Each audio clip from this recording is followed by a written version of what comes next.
எல்லாருக்கும் ஹலோ. உங்கள் பாலன் பேசுகிறேன். எல்லாருக்குமே வரக்கூடிய பெரிய டவுட் என்ன அப்படின்னா, இந்த திசை திரும்பிய வீடுகள் தான். நான் பல வீடியோவில் சொன்ன மாதிரி திசை திருப்பத்தை வைத்து நிறைய கன்ஃபியூஷன்ஸை உருவாக்குறாங்க. அந்த கன்ஃபியூஷன்ஸ்னால மக்களுக்கு ஒரு தெளிவான தெளிவான புரிதலுங்கிறது இல்லை. அதை பற்றின ஒரு வீடியோ தான் இது. அதே மாதிரி நான் எப்பொழுதும் சொல்லுவது போல் யாருடைய ஒரு தனிப்பட்ட ஒரு நபரையோ அவர்களுடைய ஒரு முறையோ குறை கூறுவதற்கான நோக்கம் இந்த வீடியோவில் இல்லை. ஆனால் வாஸ்துவிற்கு புறம்பான எந்த ஒரு கருத்தாக இருந்தாலும் அதற்கான தெளிவான விளக்கத்தை நான் கொடுப்பதற்கு இங்கே கடமைப்பட்டிருக்கிறேன், ஒரு சோஷியல் ரெஸ்பான்சிபிலிட்டி அப்படிங்கிற ஒரு விஷயத்தினால. ஸோ அதனால் நான் இங்கே தெளிவுபடுத்திக்கிறேன். ஒன்று நல்லா புரிஞ்சுக்கணும், மின்காந்த அலைகள் அந்த ஒரு காரணத்தினால நம்மளுடைய மேக்னெட்டிக் நார்த் அப்படின்னு சொல்லக்கூடிய அந்த பாயிண்ட் பார்த்திங்க அப்படின்னா ஒரு 50 to 60 கிலோமீட்டர்ஸ் ஒவ்வொரு ஆண்டும் மாறுது அப்படிங்கிறது தான் உண்மை. இது நான் சொல்கிறது சயின்டிஃபிக்கான ஒரு விஷயம், புரியுதுங்களா? இதை யார் தீர்மானிக்கிறா அப்படின்னா, யூஎஸில் இருக்கக்கூடிய ஒரு அஃபிஷியல் கவர்மெண்ட் ஏஜென்சி இதை தீர்மானிக்கிறாங்க. அது என்ன ஏஜென்சி அப்படின்னு பார்த்தீங்கன்னா, நேஷ்னல் ஓஷானிக் அண்ட் அட்மாஸ்ஃபரிக் அட்மினிஸ்ட்ரேஷன் அப்படின்னு சொல்லக்கூடிய ஒரு ஆர்கனைசேஷன். வேர்ல்டு மேக்னெட்டிக் மாடல் அப்படின்னு சொல்லக்கூடிய ஒரு மாடலை அவங்க தான் தீர்மானிக்கிறாங்க. ஒவ்வொரு வருடத்திற்கும் எவ்வளவு டிகிரி வீதம் இந்த மேக்னெட்டிக் நார்த் மாறுது அப்படிங்கிறத அவங்க தீர்மானித்து எல்லா காம்பஸஸ்க்கும் கேலிப்ரேட் பண்ணுறதுக்கு இவங்க தான் ஒரு ரெஃபரன்ஸ் பாயிண்ட்டாக இருக்காங்க. இது பியோர் சயின்ஸ், புரியுதுங்களா? அதே மாதிரி எல்லா 2 வருடங்களுக்கும் சுமார் தோராயமாக 1 டிகிரி விகிதம் இந்த மேக்னெட்டிக் நார்த்துங்கிறது பார்த்திங்க அப்படின்னா மாறிக்கொண்டே தான் இருக்கும்.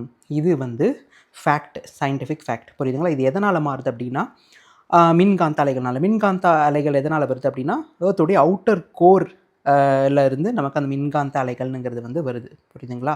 Due to thermal effect. இதுக்குள்ளே நான் இன்னும் டீப்பாக போக விரும்பல, ஏன்னா அது உங்களுக்கு நான் சயின்ஸ் சப்ஜெக்ட் எடுக்கிற மாதிரி வந்துடும். நான் பல முறை சொல்லுவது போல் வாஸ்துவிற்கும் சயின்ஸுக்கும் துளியும் சம்மந்தம் இல்லை. வாஸ்து சயின்டிஃபிக்காக அப்படின்னு கேட்டால் நான் என்ன சொல்வேன் அப்படின்னா, வாஸ்துங்கிறது பஞ்சபூத தத்துவங்களை கொண்ட ஒரு வாழ்வியல் முறை. அது சயின்ஸுக்கும் அப்பாற்பட்ட ஒரு விஷயம் தான் சொல்லுவேனே தவிர, இதை நான் சயின்ஸோடு எடுத்துகிட்டு போய் ஒப்பிட்டு அதை நான் பொல்யூட் பண்ண விரும்பலை, புரியுதுங்களா? இன்னொன்று, இங்கே சயின்டிஃபிக்காக நான் சொல்கிறேன், என்னுடைய மெத்தட் ரொம்ப சயின்டிஃபிக்னு சொல்லக்கூடிய அத்தனை நபர்களும் நான் ஓப்பனாக சொல்கிறேன். 16 ஒரு வாஸ்து ஆல்ரெடி இருக்கக்கூடிய 360 டிகிரிகளை நாங்கள் 16 பாகங்களாக நாங்கள் பிரிக்கிறோம். இது ரொம்ப சயின்டிஃபிக்கான ஒரு விஷயம். இதை சயின்டிஃபிக்னு சொல்கிறது, இதில் அந்த 16 ஜோன்களை அது எனக்கு லக்ஷ்மி மாதிரின்னு சொல்கிறது. இங்கே சயின்ஸுக்கும் லக்ஷ்மிக்கும் என்ன சம்மந்தம்னு எனக்கு உண்மையாலே தெரியல. இந்த மாதிரி தயவு செய்து ஒன்று சயின்ஸுன்னு சொன்னால் சயின்ஸுன்னு ஃபுல்லாக சொல்லுங்கள், இல்லைனா அதில் லக்ஷ்மி இந்த மாதிரியான விஷயங்களை தயவு செய்து கொண்டு வராதிங்க. நான் எப்பொழுதுமே சொல்லுவது போல், வாஸ்துவிற்கும் மூட நம்பிக்கைகளுக்கும் துளியும் சம்மந்தம் இல்லை. வாஸ்துவிற்கும் சயின்ஸுக்கும் துளியும் சம்மந்தம் இல்லை. வாஸ்துவிற்கும் கடவுளுக்கும் சுத்தமாக சம்மந்தம் இல்லை. வாஸ்துவிற்கும் பரிகாரத்திற்கும் எந்த சம்மந்தமும் இல்லை. இதை நீங்கள் நல்லா புரிஞ்சுக்கணும். இதை நீங்கள் நல்லா புரிஞ்சுக்கிட்டீங்கன்னால் ஒழிய இந்த வாஸ்து அப்படிங்கிற ஒரு விஷயத்தை நீங்கள் எந்த ஒரு தருணத்திலும் அழகாக நீங்கள் புரிந்து கொண்டு உங்கள் வாழ்க்கையை நீங்கள் மேம்படுத்தி கொள்ள முடியும், புரியுதுங்களா? இதில் இன்னொரு விஷயமாகவும் என்ன சொல்லப்படுது அப்படின்னா, வாஸ்துவைக்கே ஃபஸ்ட் எய்ட் நாங்கள் தரோம் அப்படின்னு சொல்லி இது ஒரு R&Dயில் இருக்குது அப்படின்னு சொல்லக்கூடிய ஒரு கான்செப்டை நாங்கள் எல்லா வீட்லையும் இம்ப்ளிமெண்ட் பண்ணுறோம் அப்படின்னு சொல்கிறாங்க. இது R&D பண்ணுவதற்கு பரிசோதிப்பதற்கு ஆன ஒரு விஷயம் அல்ல, புரியுதுங்களா? அதற்கு அதை எடுத்துகிட்டு போயிட்டு நாங்கள் R&D ஸ்டேஜில் இருக்கக்கூடிய ஒரு விஷயத்தை இம்ப்ளிமெண்ட் பண்ணி இதை மக்கள் இடையே கொண்டு போகிறது இது எந்த ஒரு வகையிலையும் இது சரியான முறை அல்ல. இதை நீங்கள் நல்லா புரிஞ்சுக்கணும். நீங்கள் வாஸ்துவை 16 ஜோன்களாக பிரித்தாலும் சரி, இல்லை நீங்கள் 10 டிகிரி எடுத்து 36 ஜோன்களாக பிரித்தாலும் சரி, வாஸ்துவினுடைய அடிப்படை தன்மையை யாராலும் மாற்ற முடியாது. இதில் இன்னொரு விஷயமும் என்ன கூறப்படுது அப்படின்னா, பஞ்சபூதங்கிறது ரொம்ப அடிப்படையான விஷயம், ரொம்ப பேசிக் அப்படின்னு. ஆனால் மூச்சுக்கு சுவாசம் இல்லாமல் காற்று இல்லாமல் நம்மளால் சுவாசிக்க முடியுமா? அதே மாதிரி உஷ்ணம் இல்லாமல் நம்மளுடைய டைஜஸ்டிவ் ஃபயர், நம்ம செரிமானத்திற்கான அந்த ஒரு அக்னின்னு சொல்கிறோம் இல்லையா, சுத்த அக்னின்னு சொல்கிறோம். இதை ஆயுர்வேதாவில் நம்ம அந்த ஒரு சூடுத்தன்மை இல்லாமல், அக்னித்தன்மை இல்லாமல் நம்ம சாப்பிடக்கூடிய சாப்பாடை செரிமாக்க முடியுமா? நம்மளால் செரிமானம்ங்கிறது நடக்குமா? இங்கே பஞ்சபூதம் தான் வந்து எல்லாத்திற்கும் அடிப்படையாக அமைந்திருக்குது. பஞ்சபூதத்தின் அடிப்படையினால் தான் மொத்த உலகமே, கிரகங்களே இங்கே இயங்கி கொண்டிருக்கின்றது. இது வந்து உங்களுக்கு தெரிஞ்சுக்கணும் நீங்கள் அப்படின்னா, இதை பற்றி நான் ரொம்ப டீட்டெயில்டாக என்னுடைய ஆஸ்ட்ராலஜி வர்சஸ் சயின்ஸ் அப்படிங்கிற ஒரு வீடியோவில் நான் என்னோட சேனலை கொடுத்துருப்பேன். நீங்கள் அதை போய் ரெஃபர் பண்ணி பாருங்கள். சயின்ஸுக்கும் எப்படி ஆஸ்ட்ராலஜிக்கும் ஒத்து போகுது, எப்படி இங்கே இருக்க ஒவ்வொரு விஷயமும் ஆஸ்ட்ராலஜிக்கும் சயின்ஸுக்குமான வித்தியாசம் என்ன, எப்படி இங்கே இருக்க ஒவ்வொரு விஷயத்துக்கும் பஞ்சபூதத்துக்கும் சம்மந்தம் இருக்குது அப்படிங்கிறது வந்து நான் ரொம்ப தெளிவாக கொடுத்துருப்பேன். இதில் பார்த்தீங்கன்னா அடிஷ்னலாக சுற்றுச்சூழலும் வந்து நாங்கள் கணக்கில் எடுத்துக்கிறோம். சுற்றுச்சூழலை வைத்து தான் இந்த வாஸ்து முறையை வந்து அமைஞ்சிருக்கு அப்படின்னா, பல ஆண்டு காலமாக தொன்று தொட்டு வாஸ்து அப்படிங்கிறதே வந்து பார்த்திங்கன்னா சுற்றுச்சூழல் அமைப்புகளை உள்ளடக்கி தான் வந்து எல்லாருமே வாஸ்துங்கிறது வந்து பார்க்குறாங்க. இப்போ வந்து தெற்கில் ஏதாச்சும் பள்ளம் வருதா, மேற்கில் ஏதாச்சும் பள்ளம் வருதா, வடக்கு வந்து கொஞ்சம் தாழ்ந்து இருக்கா, தென்மேற்கு பகுதியில் நம்ம மலை மாறியா பகுதிகள் நல்ல வந்து ஒரு ஹை ஆன ஒரு எலிவேட்டட் ஒரு ஸ்ட்ரக்சர் வருதா, இந்த மாதிரி எல்லாருமே பார்த்து தான் வந்து சுற்றுச்சூழல் பார்த்து தான் வாஸ்துங்கிறதே வந்து இருக்குது. இது பல ஆண்டு காலமாக இப்படி தான் வந்து பார்த்துட்ருக்கோம். இதில் வந்து புதுசாக சுற்றுச்சூழலை நாங்கள் வந்து அக்கௌண்ட்டில் எடுத்துக்கிறோம் அப்படிங்கிறது வந்து ஒரு சிரிப்பு ஊட்டக்கூடிய ஒரு விஷயமாக தான் இருக்குது. ஏன் அப்படின்னா, யார் ஒருத்தர் வாஸ்து பார்த்தாலுமே சுற்றுச்சூழலை பார்க்காம சுற்றுச்சூழலுக்கும் நாம் அமைத்து கொடுக்கக்கூடிய அந்த பிளானிற்கும் உள்ள அந்த வீட்டிற்கு உள்ள அந்த காம்பவுண்ட் சுவருக்குள்ளே என்ன மாதிரியான வாஸ்துத்தன்மை இருக்குது, அதற்குள்ள சமன்பாடுகள் எப்படி இருக்குது, மெயின் பில்டிங்களுடைய வால்ஸ் வந்து எவ்வளோ சிமெட்ரிக்காக இருக்குது, இது எல்லாமே பார்த்து தான் எல்லா வாஸ்து நிபுணர்களும் வந்து பல வருஷமாக வாஸ்துங்கிறத வந்து ப்ராக்டிஸ் பண்ணிகிட்ருக்காங்க.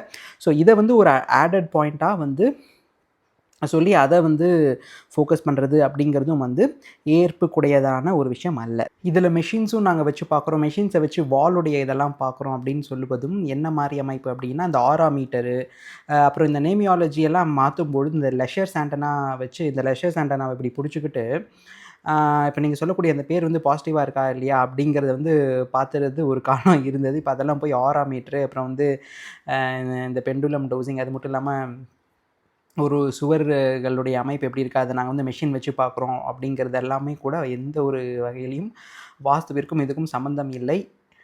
எந்திரங்களுக்கோ இயந்திரங்களுக்கோ வாஸ்துவில் வந்து சம்மந்தம் இல்லை. ஒரு மனிதராக நீங்கள் அங்கே இருக்கும்பொழுது அது என்ன தன்மையில் வந்து அது இயங்குது, எந்த தன்மையில் அந்த வீடு இருக்குது அப்படிங்கிறத உணர்ந்து அது ஆண் வீடா பெண் வீடா, இல்லை அந்த வீட்டிற்கு ஒரு நடுநிலையான தன்மை இருக்கா, அங்கே என்ன பிஸ்னஸ் பண்ணுறாங்க, அங்கே 3 தலைமுறைகளினுடைய வரலாறை வந்து நம்ம அவங்கக்கிட்ட கேட்டு தெரிஞ்சு அணுகி வீடு யார் பேரில் இருக்குது, பூர்வீகத்தில் என்ன மாதிரி வீடு இருக்குது, அங்கே என்ன அமைப்பு இருக்குது, இந்த வீட்டுக்கு என்ன அமைப்பு இருக்குது இப்படின்னு வீடுங்கிறது ஒரு குழந்தை மாதிரி அதை வந்து ஒவ்வொரு விஷயத்தையும் பார்த்து நம்ம அணுகும் பொழுது மட்டும்தான் இதில் வந்து முழுமையான தீர்வுங்கிறது வந்து நம்மளால் கொடுக்க முடியும். இதை வந்து ரொம்ப நல்லா தெரிஞ்சுக்கணும். இப்போது இந்த 16 மண்டலங்களாக பிரித்து இதை வந்து எப்படி பிரயோகிக்கிறாங்க, 16 மண்டலங்களாக பிரித்தால் நமக்கு உண்மையாலே அதில் வந்து ரிசல்ட் வருமா அப்படிங்கிறத வந்து நான் என்னுடைய ப்ரெசன்ட் வியூவில் உங்களுக்கு காமிச்சிருக்கேன். நீங்கள் அதை பார்த்து நல்லா தெளிவடைஞ்சுக்கோங்க. சிம்பிளிஃபைடாக நீங்கள் புரிஞ்சுக்கணும் அப்படின்னா, நார்த் ஈஸ்ட்டுங்கிறது வட கிழக்கு, சவுத் ஈஸ்ட்டுங்கிறது தென்கிழக்கு, சவுத் வெஸ்ட்டுங்கிறது தென்மேற்கு, நார்த் வெஸ்ட் அப்படிங்கிறது வடமேற்கு. ஈசானியத்தில் நீர் சார்ந்த அமைப்புகள் வரலாம். போரு, சம்பு, ரெயின் வாட்டர் தொட்டி இதெல்லாம் இங்கே வந்து வரலாம்.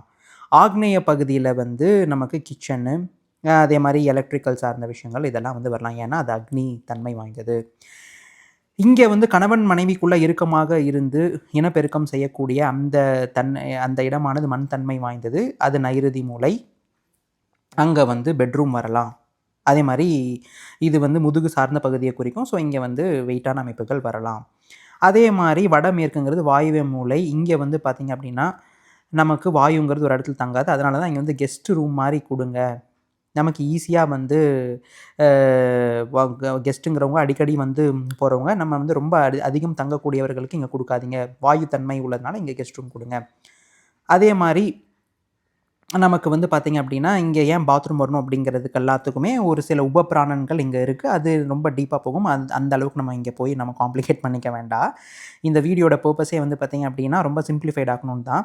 இந்த மாதிரி ஜோன்ஸை இப்போ என்ன பண்ணுறாங்க அப்படின்னா, இப்போ நான் ஒரு புது வாஸ்து மெத்தட் கண்டுபிடிக்கிறேன்னு வைங்களேன், அது இன்னும் கொஞ்சம் காம்ப்ளிகேட் ஆகி இன்னும் நிறைய தப்பு இருக்க மாதிரி நான் காமிக்கணுன்னா நான் என்ன பண்ண போகிறேன், இப்போ இந்த ஒரு நார்த் ஈஸ்ட் பகுதியை 4ஆக பிரிக்க போகிறேன். புரியுதுங்களா? 22.5 டிகிரியாக இன்றைக்கி மீடியாக்களில் இந்த ஒரு விஷயத்த வைத்து மட்டுமே நாங்கள் ரொம்ப அக்யூரேட்டாக பண்ணுறோம் அப்படின்னு சொல்லிட்டு மேக்ஸ்ன்னு சொல்லிட்டு பஞ்சபூதங்கள்லாம் ரொம்ப பேசிக்கு அப்படின்னு சொல்கிற அந்த ஒரு விஷயத்தில்னால என்ன மாதிரியான குளறுபடிகள் நடக்குது அப்படிங்கிறத வந்து உங்களுக்கு எல்லாமே தெளிவாக காட்டணுங்கிறதுக்காக தான் இந்த வீடியோ. இப்போ நான் 22.5 அடிகளாக நான் வந்து ஒவ்வொரு ஜோனையும் பிரிக்கிறேன் அப்படின்னு சொல்லிட்டு இங்கே டு இங்கே ஒரு 22.5 அடி, இங்கே வந்து பார்த்திங்க அப்படின்னா 45, இங்கே வந்து பார்த்திங்க அப்படின்னா ஆல்மோஸ்ட் 67.5 இங்கே வரைக்கும் வரும்போது 90 டிகிரி. புரியுதுங்களா? இந்த மாதிரி ஒவ்வொரு ஜோனையும் வந்து இப்போ இருக்கக்கூடிய இந்த ஈசானியத்தை வந்து நான் 4 பகுதிகளாக பிரிக்கிறேன் அப்படின்னு சொல்லி பிரிக்கிறாங்க. என்ன மாதிரி பிரிக்கிறாங்க அப்படின்னா, north of north east, north east of north ஈஸ்ட்லேருந்து நார்த் ஈஸ்ட்டு, நார்த் ஈஸ்ட்லேருந்து east of north east, east of north ஈஸ்ட்லேருந்து ஈஸ்ட்டு. புரியுதுங்களா? இது எல்லாமே ஒரு பகுதிகளாக வந்து ஒரு பிரிக்கிறாங்க. இப்போ இந்த நார்த் ஈஸ்ட் ரீஜனே நான் 4 பார்ட்ஸாக வந்து பிரிச்சுட்டேன். புரியுதுங்களா? இப்போ என்ன சொல்கிறாங்க அப்படின்னா, உங்கள் வீடு இதுதான் வந்து அந்த இப்போது சூப்பர் இம்போஸ் பண்ணியிருக்கேன். கேட்டில் வந்து போடும்போது இந்த வீடு மேலே நான் ஒன்றுமே இல்லை, நீங்கள் இந்த சர்க்கிள் நம்ம ரொம்பலாம் காம்ப்ளிகேட்டடாக இருக்குங்களா பயந்துடாதீங்க. அதே 16 ஜோன் தான். நீங்கள் எண்ணி பாருங்கள். 0 டிகிரி நார்த்துலேருந்து 1 2 3 4 5 6 7 8 9 10 11 12 13 14 15 16. புரியுதுங்களா? அதே 16 ஜோன்ஸ் தான். இப்போ வந்து ஒரு வீட்டு லே அவுட் நீங்கள் என்கிட்ட தரீங்க அப்படின்னா அதை வந்து நான் இப்போ சூப்பர் இம்போஸ் பண்ணுறேன். இந்த மாதிரி அந்த 16 ஜோனுக்குள்ளே அந்த விஷயங்கள்லாம் வருது அப்படின்னு பார்க்குறதுக்கு. இங்கே பாருங்கள், நார்த் 0 டிகிரி எங்கே வருதுன்னு பாருங்கள். நார்த் 0 டிகிரி இங்கே வருது. ஸோ அப்போ பேஸ் ஆக்சிஸ்லேருந்து ஆல்மோஸ்ட் இது வந்து ஒரு 30 டிகிரிக்கும் மேலே ஒரு டில்ட்டாக தான் இருக்கணும். புரியுதுங்களா? அந்த டயக்ராமேட்டிக் ரெப்ரசன்டேஷன் வச்சு நான் சொல்கிறேன். இது ஒரு 34 கிட்ட இருக்கணும். இப்போ அவ்வளோ டிகிரி டீவியேஷன் ஆயிருக்கும் பொழுது இங்கே நான் நார்த் ஈஸ்ட்டில் நான் பார்க்குறேன். ஆக்சுவலி இங்கே டு இந்த பகுதி வரைக்குமே, ஈஸ்ட் வரைக்குமே வந்து பார்த்திங்க அப்படின்னா, நான் வந்து இது நல்லா ஹைலைட் பண்ணுறேன் பாருங்கள்.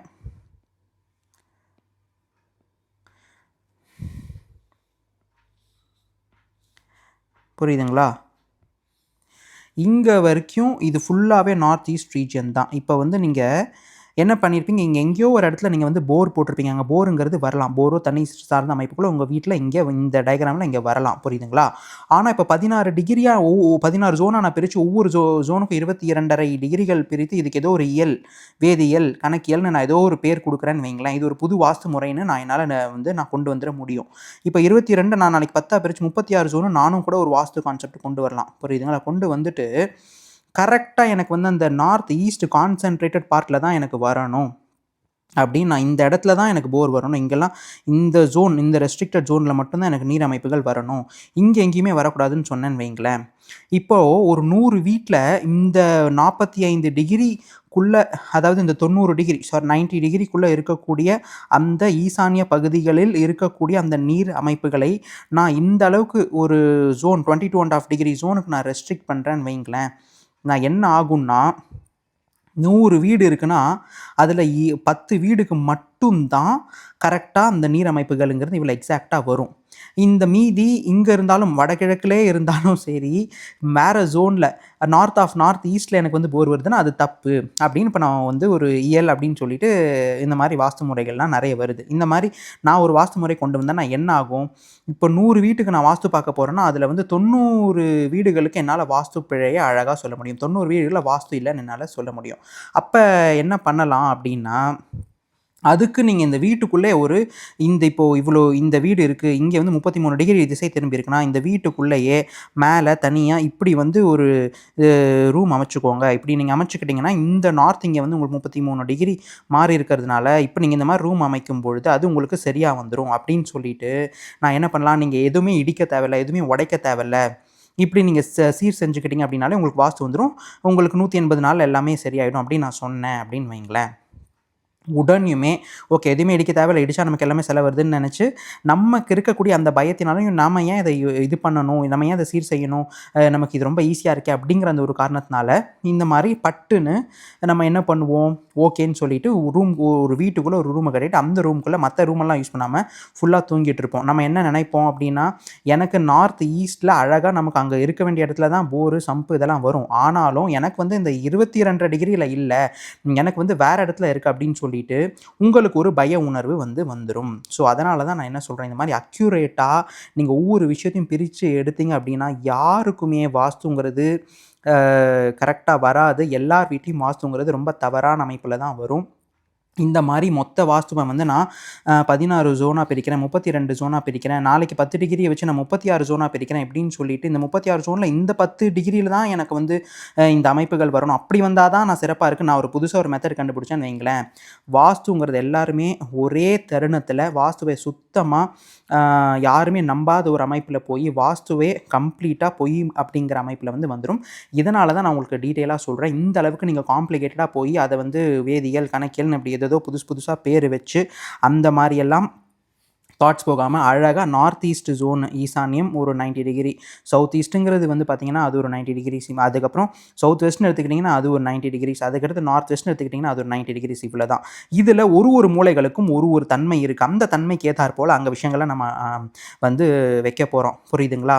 அதில் நான் சொன்ன மாதிரி இந்த இடத்துல வந்து பார்த்திங்க அப்படின்னா உங்களுக்கு ஒரு மூலைகளையும் ஒரு ராசி மண்டலங்கள் ஆளுமை செய்து அங்கே இங்கே இந்த டயக்ராமில் நீங்கள் இந்த விஷயத்தையும் புரிஞ்சுக்கலாம். வாஸ்து பகவானுங்கிறவர் வந்து பார்த்திங்க அப்படின்னா எப்படி படுத்திருக்காரோ அந்த ஒரு தன்மையிலையும் நம்ம பார்க்கும்பொழுது அந்தந்த பகுதிகள் எந்தெந்த ஜோனில் வருது, எந்தெந்த ஜோனில் நம்ம வெயிட் போடலாம், எந்தெந்த ஜோனில் வெயிட் வரக்கூடாது, இப்படிங்கிறத நீங்கள் அடிப்படையாக புரிந்து கொண்டால் வாஸ்து ரொம்ப எளிமையானது, நம்ம எல்லாருக்குமே அழகாக வரும். ஆனால் அதை விட்டு நான் புதிதாக வாஸ்து முறை பிரயோகிக்கிறேன், இது வந்து 50 ஆண்டு கால மொத்த வாஸ்துவையே நான் மாற்றி அமைக்கிறேன், 11 ஜோனாக நாங்கள் பிரிக்கிறோம், அதுக்கப்புறம் இதில் வந்து பார்த்திங்க அப்படின்னா எக்ஸாக்டாக இந்த 22 டிகிரியில் தான் உங்களுக்கு வரணும், மற்ற எந்த டிகிரியில் இந்த மாதிரி திசை திரும்பினாலும் அது தவறு, நீங்கள் இந்த மாதிரி திசை திரும்பினாலும் பரவாயில்ல, அதுக்குள்ளே இன்னொரு திசை திரும்பிய ஒரு ரூமை மட்டும் அமைச்சிக்கிட்டு நைட்டில் போய் அங்கே நீங்கள் தூங்கினா உங்களுக்கு வாஸ்து மாறும் அப்படின்னு சொல்லுவது முற்றிலும் தவறு. இந்த மாதிரி 22.5 டிகிரிக்குள்ளே நம்ம ஒரு அமைப்புகளை கொண்டு வர வேண்டுமானால் எல்லார் வீட்லேயும் சொல்கிறேன், யார் வீட்லேயுமே வாஸ்துங்கிறது ஒரு துளி கூட சரியாக இருக்காது. இன்னொன்று எல்லா டிகிரிஸுமே எல்லா ரோடுமே நம்மளுடைய ஸ்டேட்டில் வந்து பார்த்திங்கன்னா மோஸ்ட்லி 80% 20 டிகிரி கிட்ட டீவியேஷன் இருந்து தான் இருக்கும். அந்த மாதிரிலாம் நம்ம பார்க்க தேவையில்லை. இந்த மாதிரி குழப்பங்கள் இருக்கக்கூடாது அப்படிங்கிறதுக்காக தான் எப்படி ஒரு டிகிரிஸை வந்து பிரித்து எப்படி ஒரு பிளாட்டை வந்து சூப்பர் இம்போஸ் பண்ணி அனலைஸ் பண்ணுறாங்க அப்படிங்கிறத கூட உங்களுக்கு நான் வெளிப்படையாக சொல்கிறேன். யாருமே இந்த அளவுக்கு தெளிவாக உங்களுக்கு சொல்ல மாட்டாங்க. பட் என்னுடைய கருத்து என்ன அப்படின்னா, உங்களுக்கு அந்த மாதிரி தெளிவாக விளக்கும்பொழுது உங்களுக்கு இதனுடைய உட்கருத்து புரிந்தால் எனக்கு அதுவே வந்து ரொம்ப போதும். இதிலிருந்து நீங்கள் என்ன புரிஞ்சுக்கணும் அப்படின்னா, ஒரு சில டிகிரிகள் மாறுவதினால உங்களுடைய மொத்த வாழ்க்கையே வந்து மாறிடும். உங்களுக்கு உடனே ஒரு வாஸ்து பிழை வந்துடும். இது வந்து திசை திரும்பிய வீடு, இதை வந்து 16 ஜோன்களாக நாங்கள் பிரித்து இங்கே வந்து இந்தந்த பிழை இருக்குது இப்படின்னு சொல்கிற இந்த ஒரு விஷயம் எல்லாம் போட்டு நீங்கள் உங்களை குழப்பிக் கொள்ளாமல், வாஸ்து என்பது ஒரு வாழ்வியல் முறை, எந்த ஒரு விஷயத்தையும் எளிமையாக அணுகும் பொழுது தான் உங்களுக்கு அதற்கான தீர்மானம்ங்கிறது வந்து வரும். புரியுதுங்களா? அந்த மாதிரி வாஸ்துங்கிறது ஒரு மாபெரும் எளிமை, வாஸ்துங்கிறது ஒரு மாபெரும் அற்புதம். வாஸ்து என்பது உங்களுடைய வாழ்க்கை முறை. வாஸ்து என்பது பஞ்சபூதத்தின் அடிப்படையினால் தான் இயங்குது. இங்கே இருக்கக்கூடிய பிரபஞ்சமே பஞ்சபூதத்தின் அடிப்படையால் தான் இயங்குது. பஞ்சபூதம்ங்கிறது அடிப்படை ஆன ஒரு விஷயம் அல்ல, அடிப்படையே பஞ்சபூதம் தான் அப்படின்னு இந்த வீடியோவில் எல்லாருக்கும் சொல்லி, இனிமேல் திசை திரும்பிய வீடு ஒரு சில டிகிரி ஷிஃப்ட் ஆகிருக்கு, இது அங்கங்கே இருக்குது அப்படிங்கிற எல்லா கன்ஃபியூஷன்ஸ்க்கும் ஒரு முற்றுப்புள்ளி வைத்து இந்த வீடியோ இதோட முடிச்சுக்கிறேன். இனிமேல் மோஸ்ட்லி நான் இந்த மாதிரி கிளாரிஃபிகேஷன் வீடியோஸ் கொடுக்க மாட்டேன். ரீசன் என்ன அப்படின்னா, அதுக்கப்புறம் வந்து இது எப்படி சித்தரிக்கப்படும் அப்படின்னா, நான் ஏதோ ஒரு வாஸ்து முறையை தவறாக கூறுவதாக சித்தரிக்கப்பட்டும் அது என்னுடைய நோக்கம் துளியும் கிடையாது. யாருடைய தனிப்பட்ட கருத்தும் யாருடைய வாஸ்து முறையும் இந்த வீடியோவில் எந்த வகையிலுமே நான் வந்து அதை வந்து இழிவாக பேசவில்லை. ஆனால் வாஸ்துவிற்கும் அடிப்படையான விஷயத்திற்கும் புறமான எந்த ஒரு விஷயமாக இருந்தாலும் அதனுடைய தெளிவு உங்களுக்கு கிடைக்க வேண்டும் அப்படிங்கிற அந்த ஒரே ஒரு எண்ணத்தினால் மட்டும்தான் வந்து இந்த வீடியோங்கிறது வந்து நான் தரேன். இதுக்கு மேலே எல்லாருமே பீஸ்ஃபுல்லாக இருங்க. இந்த திசை திரும்பி இருக்குது, ஒரு டிகிரி திரும்பி இருக்குது, இந்த டிகிரிக்குள்ளே இதை அமைக்கணும், இந்த மாதிரியான எந்த ஒரு கன்ஃபியூஷன்ஸும் இல்லாமல் எல்லோரும் வாஸ்துவினால் நல்ல பயன் பெற்று வாழ்க்கையில் நல்லா இருக்கணும் அப்படின்னு சொல்லி இந்த வீடியோ முடிச்சுக்கிறேன். Until the next video, take care. உங்கள் பாலன்.